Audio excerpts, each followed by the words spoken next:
Olá, estudante da segunda série. Neste vídeo nós vamos falar sobre o presente contínuo. O presente contínuo é um tempo verbal que ele é utilizado para se referir a ações que estão em progresso. O que eu quero dizer?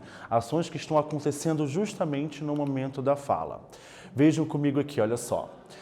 Sobre o presente contínuo, como eu disse para vocês, esses verbos que são conjugados, é muito importante a gente falar também sobre algumas spelling rules, tá? Que são justamente algumas regras de ortografia que dizem respeito à utilização dos verbos no present continuous, tá ok? Então vamos só dar uma relembrada, como eu falei anteriormente aqui, sobre a questão de ser um tempo verbal utilizado para falar de ações que estão em progresso, como que funciona essa estrutura. Então aqui, olha, sempre você vai precisar de um verbo to be mais um verbo com ing. Lembrando, né? Quando a gente fala de verbo to be, é muito importante a gente lembrar que esse verbo to be a gente possui três possibilidades. Am, is e o are, né? E cada pessoa do discurso tem o seu próprio verbo to be. I am, you are, he, she, it is, we, you, they are, ok? Então, por exemplo, sempre quando for uma pergunta, o verbo to be ele tem que vir antes do sujeito. Is the boy reading? O garoto está lendo? Então, verbo to be antes do sujeito, verbo principal com ing. Yes, he is. Yes, he is reading. Então, se for uma resposta completa, basta você repetir o resto da frase. Olha o exemplo de baixo. Is the boy playing games? O menino está jogando? Então, se é uma pergunta, verbo to be antes do sujeito. No, he isn't. Não, ele não está. He is sleeping. Ele está dormindo. Então, verbo to be mais o verbo principal com ing. Mais um exemplo no plural. What are they doing? O que eles estão fazendo? Então, aqui nós temos um sujeito que está no plural, they, que significa eles ou elas, e o verbo to be é justamente o are. Resposta. They're playing beach volleyball. Eles estão jogando vôlei de praia. Então, na hora de você responder, você inverte de novo. Verbo to be antes do sujeito na pergunta, depois do sujeito na hora da resposta. E basta você, então, repetir a frase ali dando a sua resposta, ok? Agora, vamos dar uma observada aqui naquilo que eu estava falando sobre as regras de ortografia. Olha só. What is she doing? O que ela está fazendo? Se a gente olhar a imagem, ela está cortando o tomate, beleza?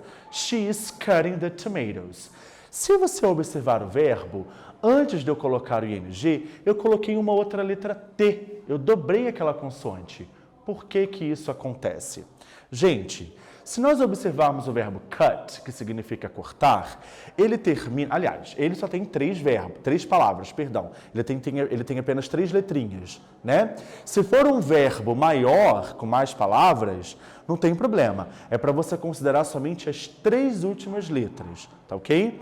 Então, cut, ele termina em C-U-T, consoante, vogal, consoante. Quando isso acontecer, você dobra a última consoante antes de colocar o ing. Cutting. No caso aqui, você dobrou a letra T. Vamos ver mais exemplos em que isso acontece? Nos verbos swim, que significa nadar, drop, deixar cair, put, que é o verbo colocar. O verbo swim e o verbo drop, eles têm 4 letras cada um, né? Observe somente as três últimas, ó. W-I-M-R-O-P. Consoante, vogal, consoante. Então, eu dobro a última consoante daquele verbo, o M e o P.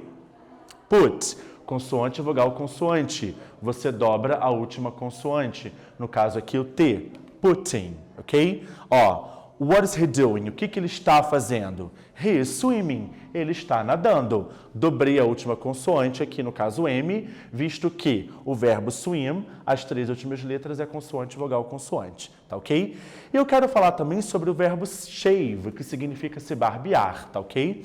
Quando o verbo terminar em E, tira o E fora e coloca o ing, tá ok? Ó, dance, dancing. Terminou em E, tira o E e coloca o ing, tá ok? Então é isso, pessoal. É importante ter em mente o seguinte: presente contínuo, ele é utilizado para falar sobre ações que estão em progresso e atenção principalmente com os verbos que terminam em consoante, vogal, consoante, que terminam em E também. Tira o E e coloque ing.